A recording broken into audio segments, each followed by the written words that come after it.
All right, move on. Nothing to see here. Please disperse.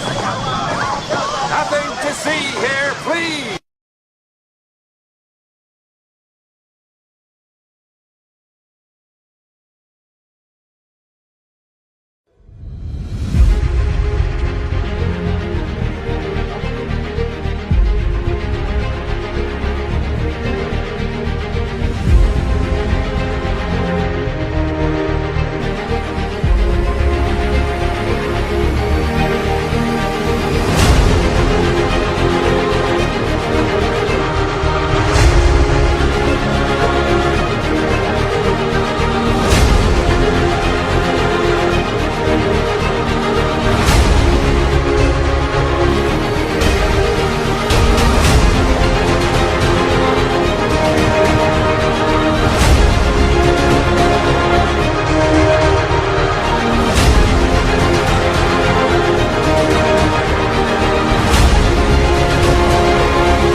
We're back on a late Friday night to wrap things up for the week. We're grateful to have everybody. We hope that you've had a good week, this first wild week of January. Goodness gracious, did we see this coming?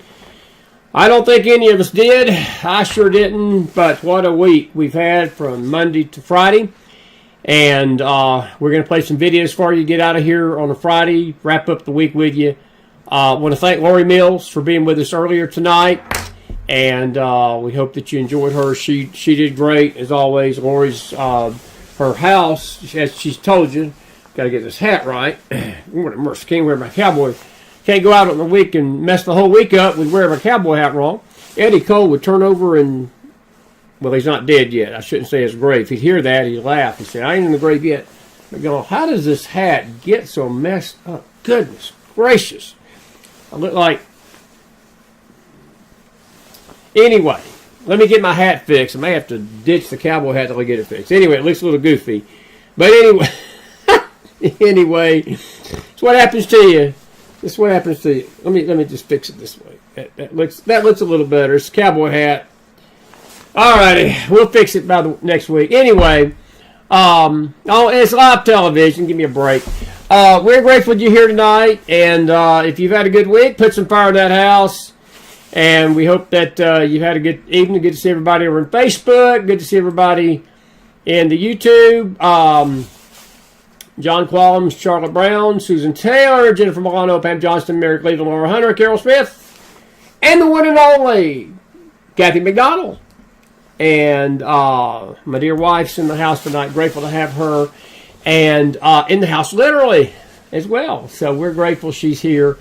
We had a beautiful, beautiful snow today. Looks like all said and done, we're going to have about 3 to 6 inches on the ground. And just been a beautiful day in the hills here. Not so beautiful in Southern California. And we're going to talk a little bit about that tonight. But we're going to deal mainly with another situation that happened today. Because in the excitement of everything else, the world... continues to go and do its thing and so forth. Let me see if I can... This is just bothering me here. Maybe that's a little better. There we go. That looks a little better there. With all the things going on in California, we tend to forget that the world at large is still going crazy. And today in New York, for those of you that don't know, President Trump was officially, quote-unquote, sentenced. And to no jail time, no fine. It was an official discharge. Marshawn was a smart cookie, and I'll tell you why. When he... I was listening to Alan Dershowitz tonight. Alan Dershowitz has been practicing law for 62 years. He said he's never, ever gone into a courtroom and the judge tell the defendant what the sentence is before the sentence, ever. He said, I've never, ever had. He said, I tell my clients, he said, bring your toothbrush because you're not 100% sure whether you're even going to see the light of day once you leave the court. These were 34 felonies, quote unquote, and I put that in quotes. And Marshawn had written an opinion that he was not going to sentence Trump at all. Now, the reason he did that was what happened last night in the Supreme Court. The Supreme Court would have taken this case up had there been any concern that he was going to sentence Trump to jail on this. And Marshawn worded it in such a way that Roberts and Amy Coney Barrett, who have to be the two dumbest Supreme Court justices in America tonight, I don't expect anything else of the other three liberal loons on the court, but them two have got to be the dumbest two people in America to fall for what Marshawn did, and that's exactly what they did. And Alan Dershowitz is good as said it, and Greg Jarrett said it. And in doing so, what they did, they let Trump now go into office next Monday as a convicted felon, and that's the left has been just licking that up today, as we expected they would. And it's going to get turned over on appeal. It's going to get thrown out. Bragg needs to be in jail. Letitia James needs to be in jail. Greg Jarrett made a great point. They violated President Trump's constitutional rights. They went after him politically. That is against the law. You cannot trample on somebody's constitutional rights just because you disagree with them politically. That's exactly what this case was about. This case was a misdemeanor case at best. It was a clerical error. Trump wasn't even directly involved. Alvin Bragg twisted the statute to turn it into felonies. And the justice system in New York is dead tonight, as the justice system in America is, at least for another 6 days, 7 days. And but this cannot happen again. And I think that there should be a full-fledged investigation by Pam Bondi into what happened, because somebody needs to pay a price legally and constitutionally for what was done. Fannie Willis needs to pay a price. Jack Smith needs to pay a price. I heard Amina Abadan, the probably mispronounced her name, the lawyer for President Trump, on Hannity tonight, and she was just letting it all hang out. And she said that this is going to backfire in the most horrendous of ways once Pam Bondi gets in. This will reach into the FBI because they were used as tools to go after Trump's house at Mar-a-Lago. The CIA and other agencies, the FBI, CIA, National Security Advisory Board, the NSA, all of these agencies were behind this stuff. And I think that there's going to be a house cleaning. But again, to have a house cleaning, you have got to address the actors. And it's not just this case tonight with Marshawn and Alvin Bragg, folks. The Russian hoax, the two fake impeachments of Trump, the ones that they on sham charges, the documents case that they conjured up. And if you remember, they let 3.5 years go in between the time Joe Biden was quote unquote elected, as if installed, I should say, like a toilet. But they waited till a year before the election to file these charges, thinking they would hurt him in the election, and it didn't. The American people saw through it. So now it's reaping time. They've sowed the whirlwind, now it's time, or they've sowed the wind, now it's time to reap the whirlwind. And I just cannot state this strongly enough tonight, folks. Look, I'm concerned about you folks in California. The fires are very troublesome. We've got some video to play here in a minute. We're going to make this quick. I'm going to get your comments and get out of here tonight. But I will tell you this Lawfare situation disturbs me deeply. Any one of us, folks, anybody that's listening to me tonight, you are subject, if this don't get fixed and the Justice Department does not get cleaned out of these actors that have done this, and it starts with Pam Bondi, it's going to start with President Trump, it's going to start with Kash Patel at the FBI, Pete Hegseth in the Department of Defense, Waltz, not Tim Waltz, but the other Waltz, Stephen Waltz, that the head of the Ratcliffe at the CIA, Waltz with the NSA. If we don't clean it out, and Brad Johnson has told me this over and over, you got to start at the top, flush the toilet, clean out the bureaucracy, start over. That's what's got to happen, or we're going to see this again. And but you cannot let these people get away with what they've done. Now, I know there's disagreement out there about that, because I've had good friends, close friends, tell me that we need to move on, that we need to look ahead, that we don't need to get bogged down in going after the ones that have done this. I totally, vehemently disagree. I vehemently disagree. Because when you break the law to destroy another person, I feel like that this goes beyond turning the other cheek. And that's what people are trying to liken this to. They say, well, you're supposed to turn the other cheek. Well, not in this case. You're not. This has nothing to do with turning the other cheek. This has everything to do with the ruinization of a nation when they lose its justice system.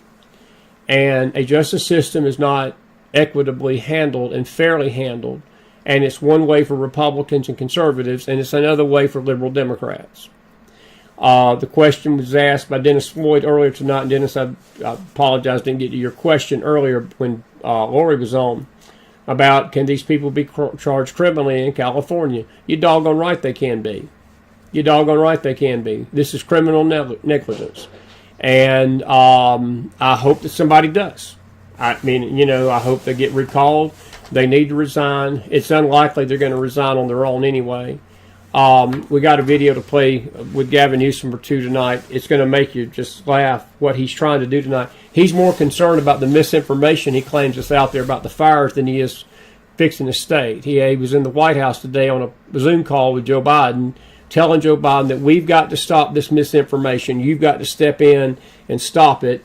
And we've got a few other related videos. Let me show you this story here tonight that happened today in New York. Juan Merchan sentences Trump to unconditional discharge with no penalty. The conviction is upheld. That's what they wanted. And Trump did not mince words. This was the Manhattan Business Records case, which does not penalize him, though it upholds the jury's felony conviction.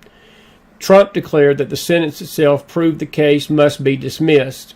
This is a statement. The radical Democrats have lost another pathetic, un-American witch hunt. After spending millions of dollars, wasting over 6 years of obsessive work that should have been spent on protecting New Yorkers from violent, rampant crime that is destroying the city and state, coordinating with the Biden-Harris Department of Injustice and lawless weaponization, and bringing completely baseless, illegal, and fake charges against your 45th and 47th president, me, I was given an unconditional discharge. That result alone proves that, as all legal scholars and experts have said, there is no case. There was never a case. And this whole scam fully deserves to be dismissed. The real jury, the American people, have spoken by re-electing me with an overwhelming mandate in one of the most consequential elections in history. As the American people have seen, this case has no crime, has no damages, no proof, no facts, no law, only a highly conflicted judge, a star witness who is a disbarred, disgraced serial perjurer, and criminal election interference. Today's event was a despicable charade, and now that it is over, we will appeal this hoax, which has no merit, and restore the trust of Americans in our once great system of justice. Make America great again. He tweeted that out about an hour, maybe a few minutes, maybe a half hour after he was sentenced by Merchan. And he did not mince words. And he told the New York Times magazine, Maggie Haberman, he says, I'm assuming I'm still under a gag order. They were trying to get him to talk. And he says, but the fact is I'm totally innocent. He criticized prosecutor Matthew Colangelo, an ex-Biden official who joined District Attorney Alvin Bragg's office in Cohen, who he called a totally discredited person. Per Haberman's reporting, prosecutors in the office had initially hoped to freeze sentencing for the duration of Trump's term, which would have meant he could have potentially been sentenced to prison time once he left office, but they didn't get that. Trump's legal team sought to have the case dismissed, the verdict vacated, but the Supreme Court in a 5-4 argument decided that they did not want to do that. They did not want to get involved.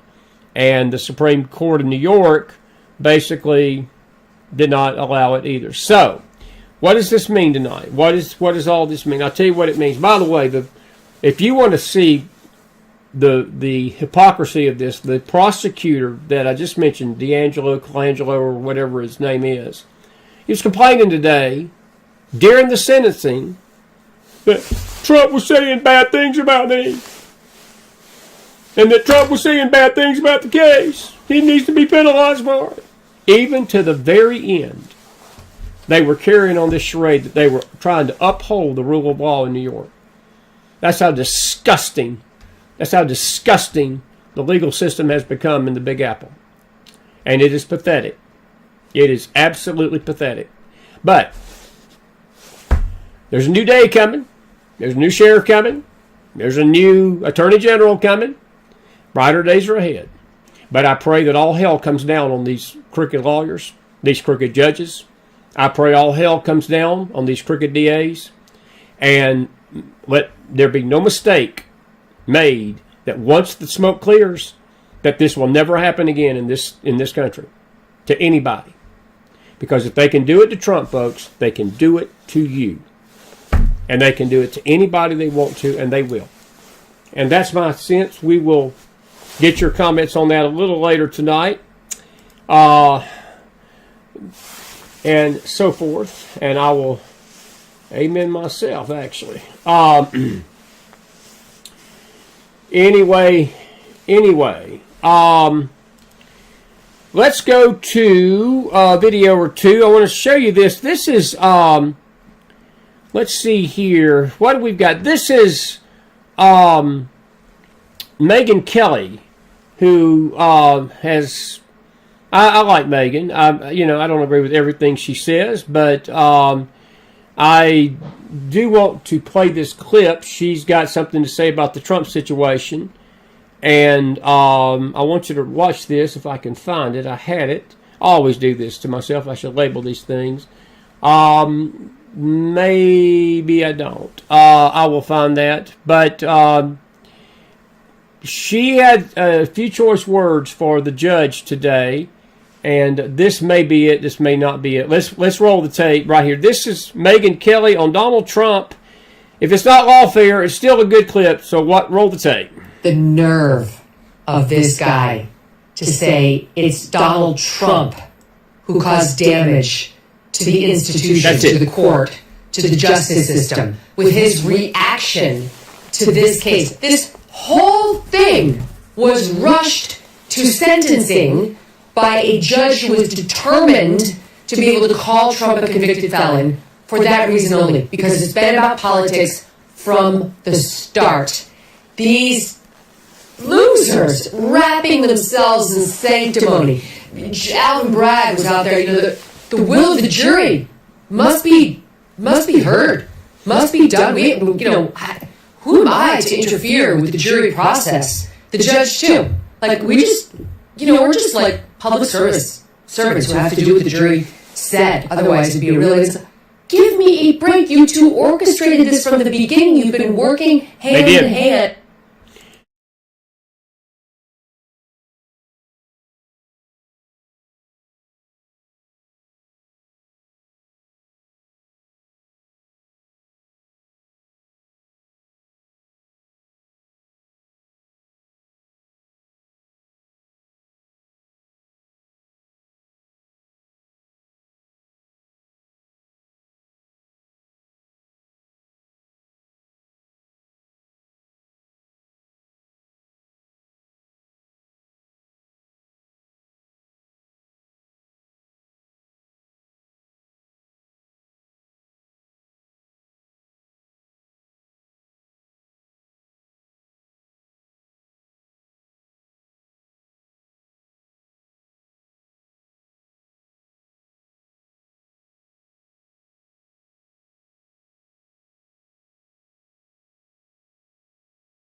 And it's like these documents it's all kind of out there.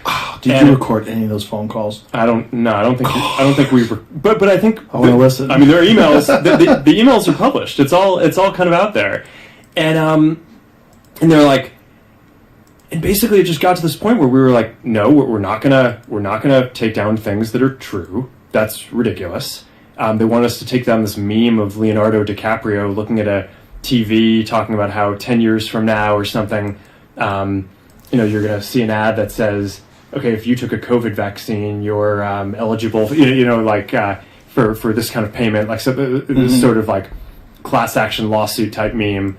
Let me stop. I know you couldn't hear me. It was my bad. I was muted. This is Mark Zuckerberg today on Joe Rogan's program, basically confessing to the fact, what we already knew, that the COVID crap was basically crap. The vaccine was what they were pushing, and he was being told by the Biden administration, I'm going to roll that back a little bit and let you listen to it again. They screamed and they cursed at Zuckerberg and Facebook to take down any content that was COVID vaccine related. They wanted Meta to censor memes as well. I've got censored. We got taken down.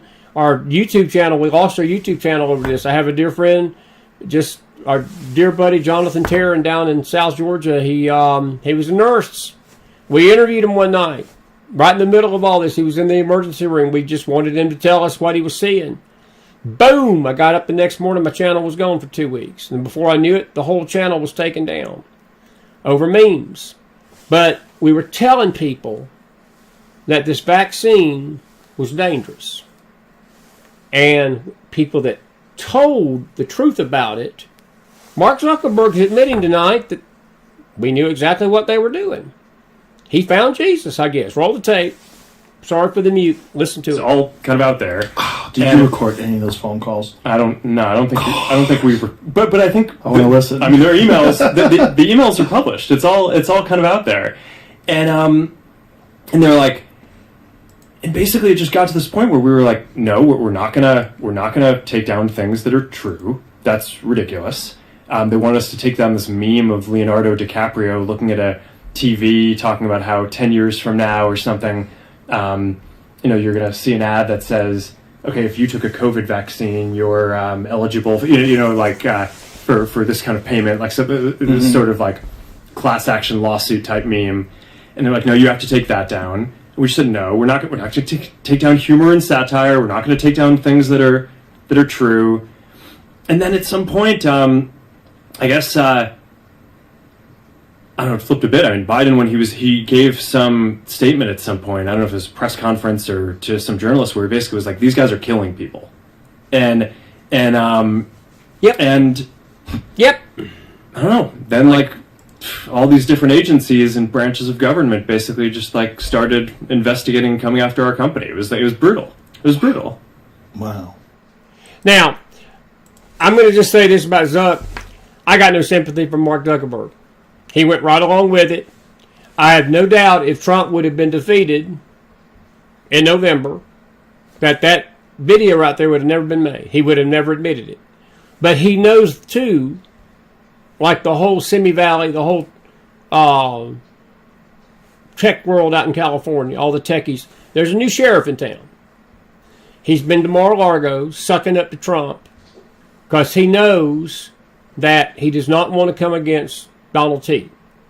So now all of a sudden, and I think this is just the start of it, we're going to get to the truth and the bottom of a lot of stuff. Because Mark probably knows a lot more than even this interview he did with Joe Rogan today. But he's admitting, folks, what we've been saying. This network's been saying this crap for 6 years now. 7 years. Well, 5 years at least. 2019 into 19 into 20. Going on 5 now. So what am I supposed to do? Give him a lollipop for telling the truth? No. Mark Zuckerberg is just as culpable in this mess as anything the Biden administration did. I've got no sympathy. I don't have any kind of applause for this tonight. I think it's a cowardly act to do it now because he knows what's coming. He knows that if he keeps doing this stuff, Facebook's gone. He's saving his AWS like all of these left-wings people done. But this is the thing. It's the same thing about the J6ers. It's the same thing about the moms that have prayed in front of abortion clinics, that have lost everything. It's the people that have lost channel, lost their monetization. They they demonetized these channels that were doing this. We lost money. We lost nearly I think we had 80,000 subscribers on that channel that we lost. And we're at half of that tonight, a little over half. And we can't get that back. We can't get that back. He ain't going to do anything about the people that lost those channels. So spare me your crap, Mark. Spare me your crap. But at least we know now that there was pressure, which we knew that's what they were doing. You know, we know that's what they were doing. Here is Donald. We got to do something a little light. It is a Friday night tonight, so we got to do something tonight. This is the Donald. This is at the correspondence dinner. Only Donald Trump can say this and get away with it. Look at Chuck Schumer's reaction. This was at the dinner back in November. Roll the tape. This was before the election. I used to think the Democrats were crazy for saying that men have periods, but then I met Tim Walz. Well, I'd better wrap up because Mayor Adams told me earlier that I needed to make this one very quick, especially the city has reserved this room for a large group of illegal aliens coming in from Texas. There's a group called White Dudes for Harris. Have you seen this? White Dudes for Harris. Anybody know? Are some of you here? White Dudes for Harris. Doesn't sound like it. But I'm not worried about them at all because their wives and their wives' lovers are all voting for me. A major issue in this race is child care, and Kamala has put forward a concept of a plan. A lot of people don't like it. The only piece of advice I would have for her in the event that she wins would be not to let her husband, Doug, anywhere near the nannies. Keep them away. That's a nasty one. Oh. Chuck Schumer is here looking very glum. Doesn't he look glum? He looks glum. But look on the bright side, Chuck, considering how woke your party has become. If Kamala loses, you still have a chance to become the first woman president. Whoa!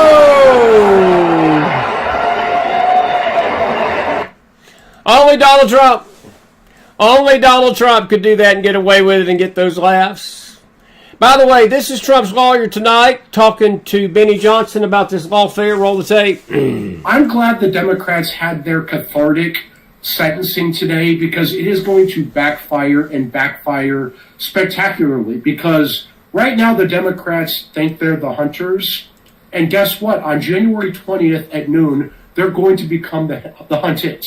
And I'm going to make damn sure of that as a private citizen at the Article 3 Project, exercising my God-given right to speak and to lobby governments. I'm going to make goddamn sure the Trump 47 Justice Department opens a criminal probe, but I'm going to make damn sure that happens. I'm going to make that my very public advocacy every day until Juan Merchan's ass is in prison.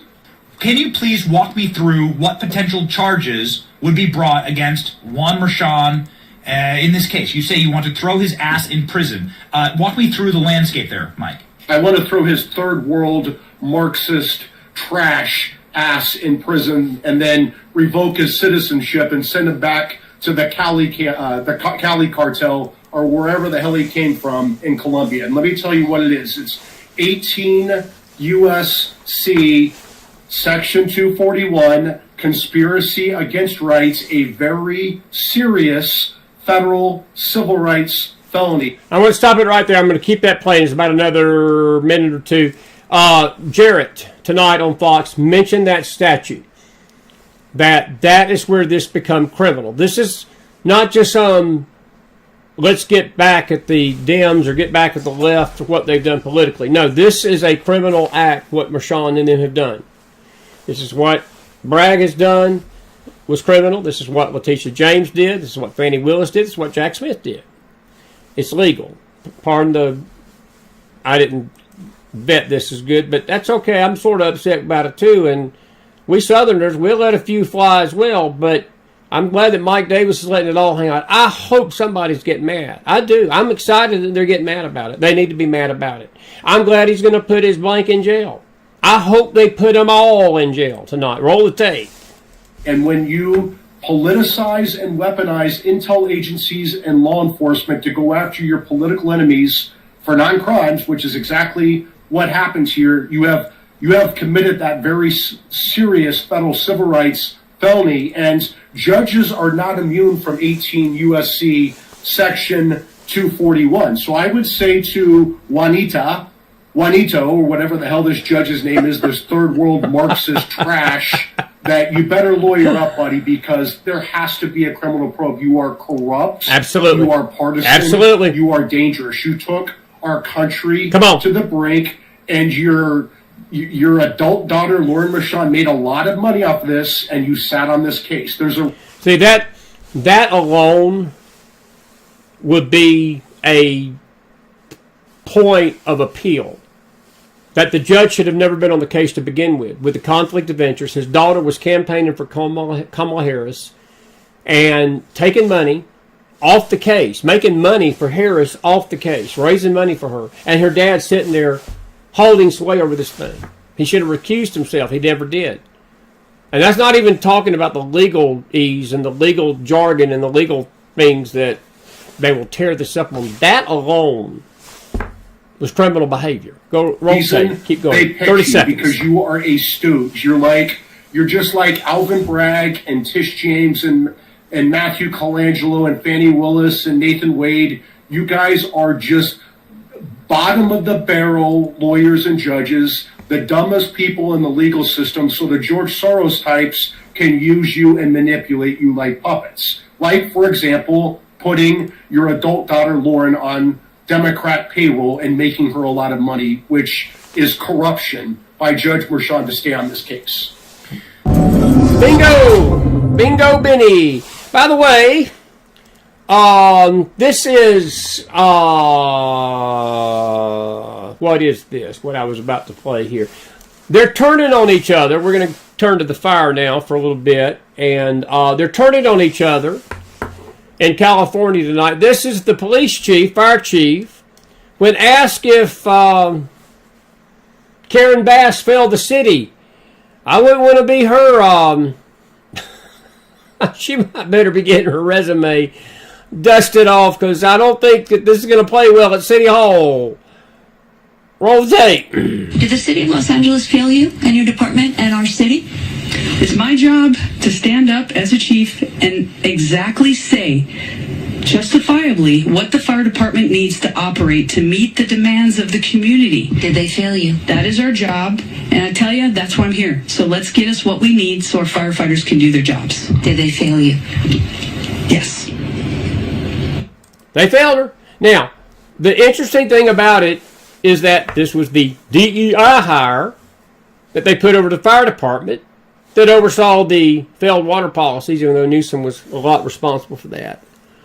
But, folks, this has been a comical Gilligan's Island shipwreck since Tuesday night. And I have nothing but sympathy for the California people. I have nothing but honor and courage and respect and accolades for the firefighters that are fighting it. But these bureaucrats like this, I've got zero respect for. She's throwing the mayor under the bus. She's throwing Newsom under the bus. And as DC Drano, who's a great podcaster, great Twitter follower, he said the mayor, mark it down, will turn on her. I don't doubt that will happen this week. And Newsom probably will turn on, she'll turn on Newsom. The rats are fleeing the ship. The rattlesnakes are eating each other. And that's going to get worse. Ron DeSantis had a few choice words to the media today about this. I want you to listen to this. I'm going to play, first of all, a video he did with Fox. And then I'm going to let Ron let it all hang out to reporters. I just love Ron DeSantis. Roll the tape. Well, here's my point is just simply, they were trying to pin this on Donald Trump, and they were going after Donald Trump's comments. And I'm just thinking to myself, I've seen how these people in the press react to when these things happen in the state of Florida. All they try to do is to find things that they can create negative narratives about. I remember when we had Hurricane Ian, Category 5, monster storm, hit Southwest Florida. all they were looking for were things to do negative. And the reality was the state was prepared. We had an overwhelming response. We were doing things like rebuilding bridges in 3 days. We were able to bring the power back on and millions of people in record time. And so once it was clear that people were satisfied with the response after a few days, you couldn't find CNN in the state of Florida if you had a search warrant. I mean, they were just gone. They had no interest in covering the story at that point. That's right. And so it's different how they approach these things when it's one of their guys on their team, both in terms of the mayor and the governor. And so I'm fine to say just don't politicize it at all. But I think the media, it's like the pot calling the kettle black when they're attacking Donald Trump, when they're the ones that are always the lead in these instances. Very well said. Is it appropriate for people in your industry to try to create division and to try to create narratives anytime these things happen? Now, you're not as interested in doing that because Newsom is a D. If Newsom was a Republican, you guys would you would have it nailed to the wall for what they're doing over there. That mayor of LA, if that were a Republican mayor, I can only imagine what that would do. I mean, you know the fires are at high risk and you try to go to Africa or wherever she was to go on some type of voyage. You should have been there preparing and doing that, and yet I don't see a lot of heat being directed in that thing. And so, I'd like to see some balance on how this is done. You can criticize the president-elect, but I think you also have to hold these other people accountable, and I have not seen that. No, you ain't going to see it, Ron. You're not going to see it. Elementary, my dear Watson. It's elementary, my dear Watson. Hadn't had a chance to play that all night. That's elementary, my dear Watson. Elementary, my dear Watson. Elementary. No, let me tell you what he's saying, basically, folks. If Gavin Newsom was a Republican, if Karen Bass was a Republican, all hell would be coming down on their head tonight by CNN and MSNBC and even Fox. And all these networks that are turning a blind eye to the incompetence of the city and the state leaders of California and these Dems that are in power. Lori Mills mentioned some other people earlier tonight that's in the state legislature that need to go. The insurance commissioner needs to go. The people that are overseeing the safety of you folks in California. If they were Republicans, I'm going to tell you something, the media outcry tonight would be deafening. Let me tell you what Gavin Newsom's concerned about. He ain't concerned about restoring California. This was him today, and I'm going to take your questions after this. We got a lot more, but we're going to save it for next week. Here is Gavin Newsom tonight and his concern as it relates to the California wildfires. He's not caring about the restoration of families and all this bullshit that I'm concerned about the people of California. Roll the tape. I ask you, we've got to deal with this misinformation. There are hurricane force winds of mis and disinformation, lies. People want to divide this country, and we're going to have to address that as well. And it breaks my heart as people are suffering and struggling that we're up against those hurricane forces as well. And that's just a point of personal privilege that I share that with you because it infects real people that are out there, people I meet every single day, people the mayor's been meeting with, and they're having conversations that are not the typical conversations you'd have at this time, and you wonder where this stuff comes from. And it's very damaging as well. But we're here to get the job done. Oh, for God's sake, Gavin. Please don't use words you can't understand. Please don't use statements you can't understand that you're here to get the job done. Why didn't you get the job done to begin with? I saw Michaels, was it? Jillian Michaels, the fitness gal. This happened in Malibu 4 months ago. Malibu had a big fire here. They said back in the fall. They were no more prepared for it then than they were this time. This time it was on a bigger scale. To get the job done? But Gavin Newsom don't care about getting the job done tonight. Karen Bass don't care about getting the job done. Gavin Newsom's pleading with Biden to prioritize dispelling wildfire misinformation rather than actually fighting the fire.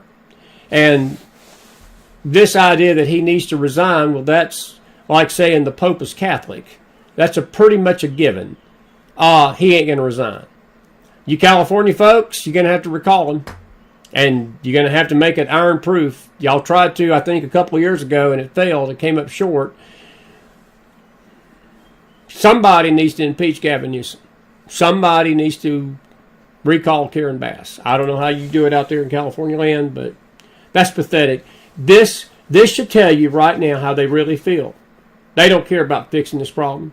They truly don't care about the thousands and the thousands of homes that have gone up in ash, the thousands of lives that these fires have affected. They don't care about fixing it.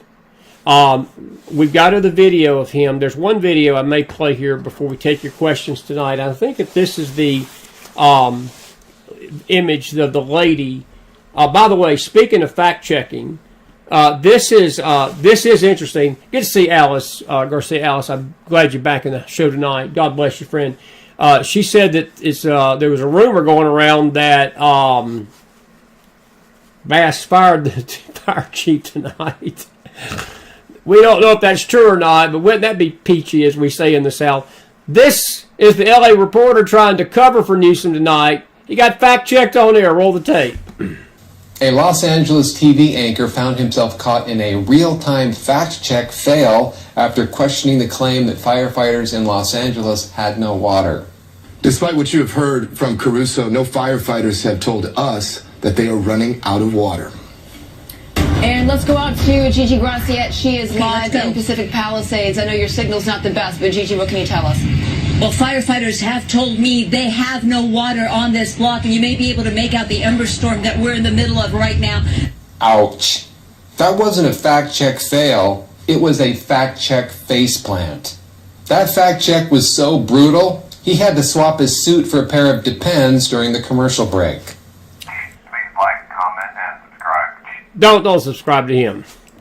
Elementary, my dear Watson. It's elementary, my dear Watson. And folks, I'm going to tell you something tonight as I get ready to talk to you. That's going to be your biggest challenge in California, is separating the truth from the lies. The media has already started doing their crap. They're going to lie. They're going to cover up. They're going to try to cover Gavin Newsom's ass. They just are. They're already doing it.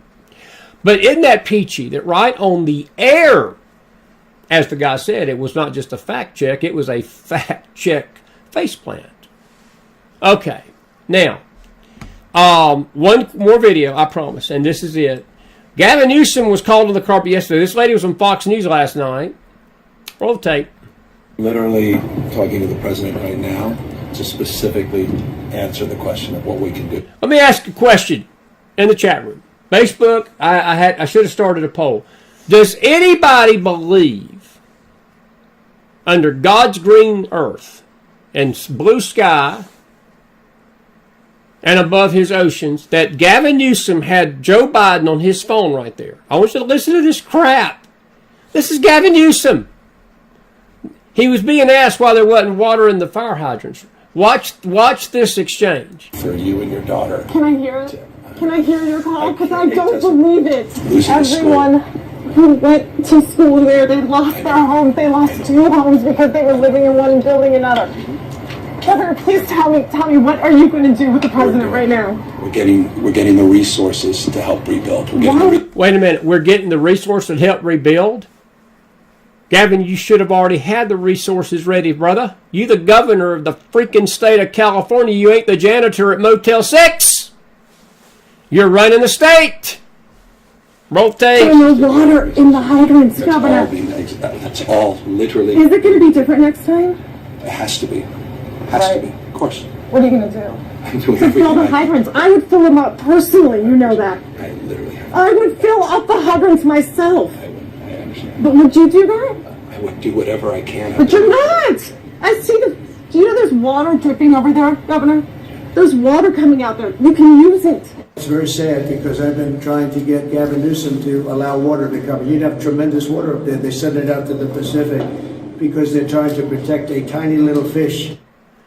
Trying to protect a tiny little fish. We're going to pick this up next week.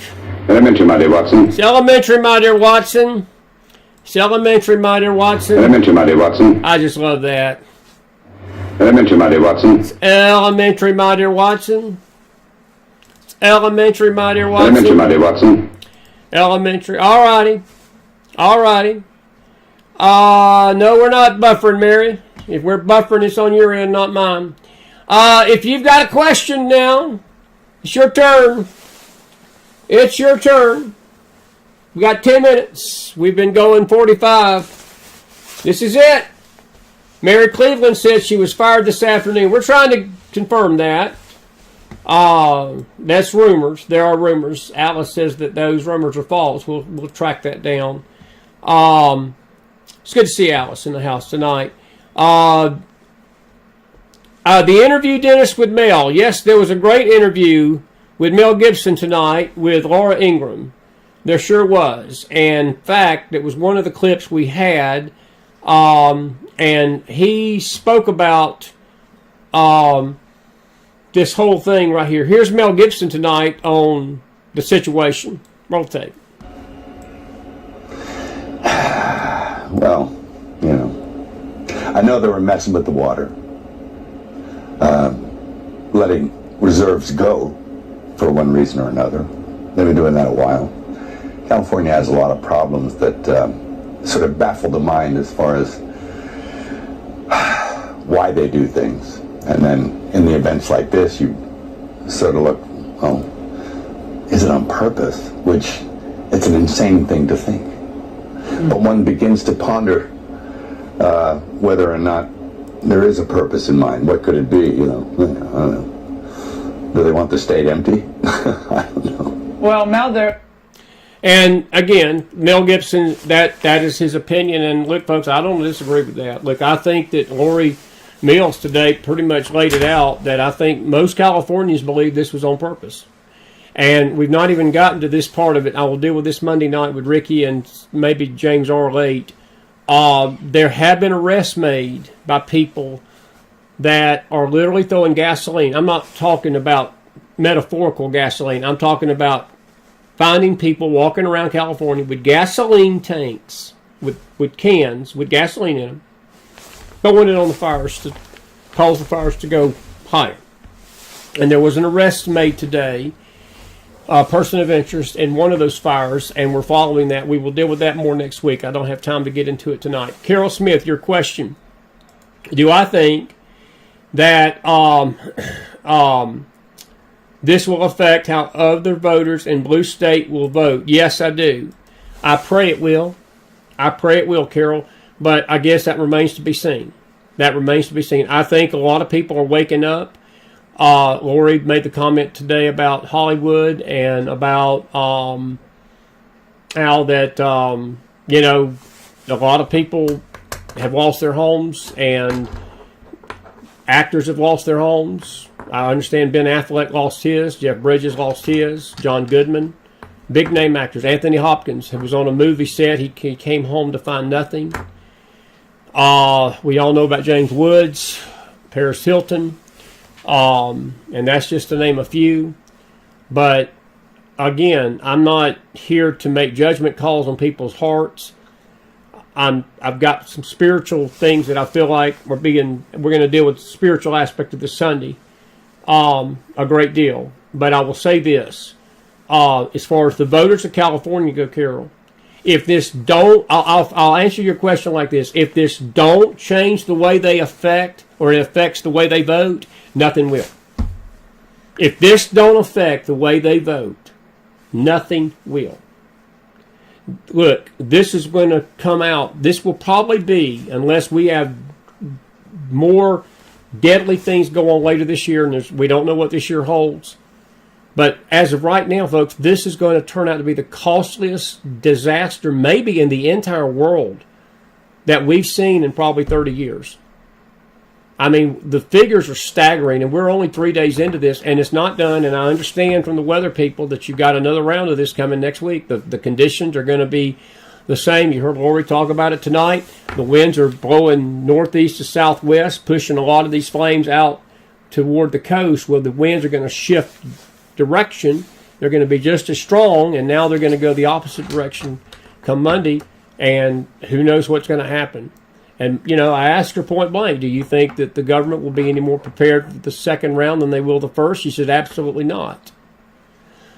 So, Carol, to your question, I sure hope it does. But, look, I don't live in California. I love you California folks. I'm a Georgia boy living in Tennessee. But elections matter. Elections matter. And I hope it does, Carol. If it don't, I don't know what will. Any other questions, folks? You got 10 minutes now. Come on. I'm giving you a chance to talk. Ricky, please, let's spare me to talk about the tunnels right now.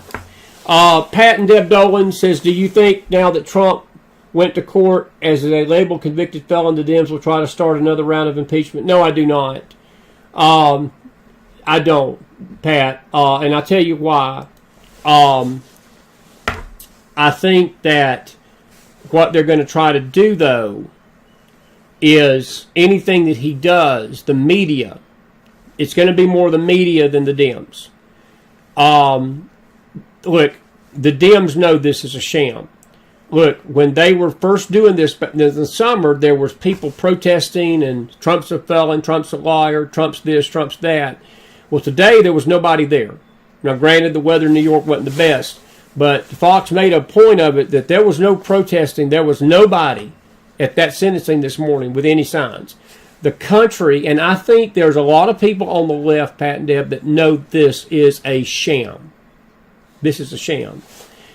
And, but no, I don't. I don't think they would do it. If they're that dumb, after what's happened with the election and what's coming down the pipe, then they're dumber than I think.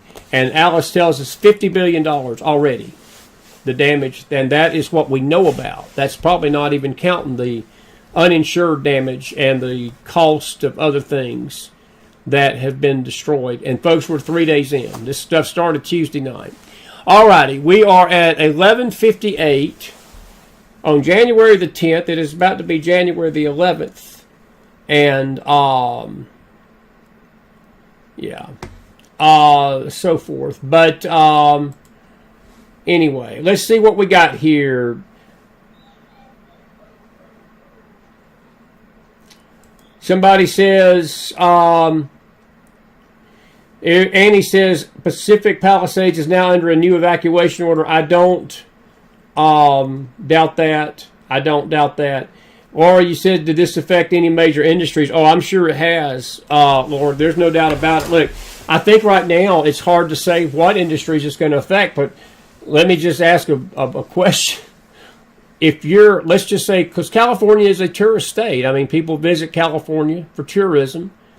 My question is, are you, would anybody right now want to go to Southern California to tour? I mean, to visit Hollywood or visit that area of the country? I doubt it. The industries are going to be affected. Yeah, yes, absolutely. I'm sure the agricultural industry, the all these buildings being destroyed is going to affect some of these banks, and schools are out.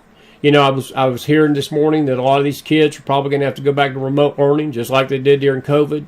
It's going to be tragic. It's a tragic situation all the way around, guys. It's just tragic. It's tragic. But yeah, there's going to be several of them.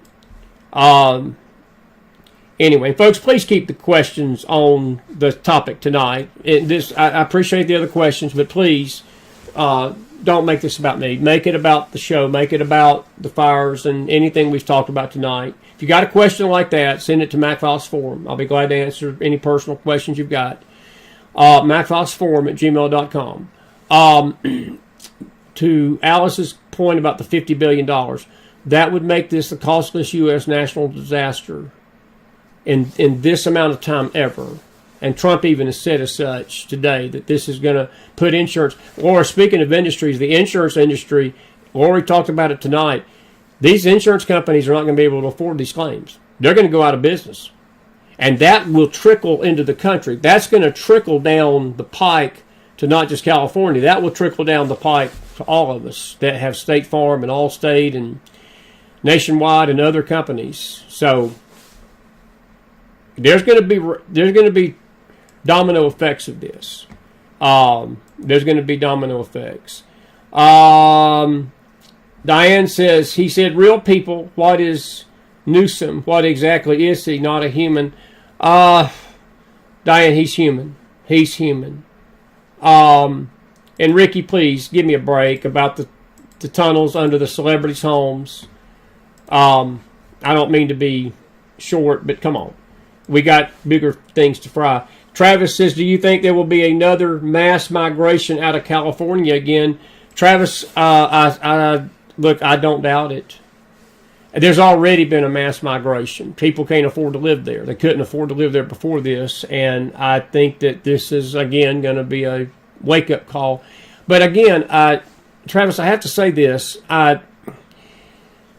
There's a part of me, again, I've got a lot of sympathy tonight. I'm not saying this in any kind of cold, callous way about the California people. I love the people of California. I love the, look, I hurt. I see these images like all of you have seen, the stories, the tears, the people losing everything. I talked about the Olympian this morning on our Bible study, talking about the fact that he, lost everything. He was losing his faith. But I go back to choices.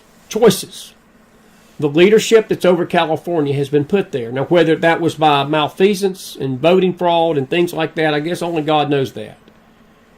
But the fact of the matter is, California has not been conservative in many ways for 40 years now.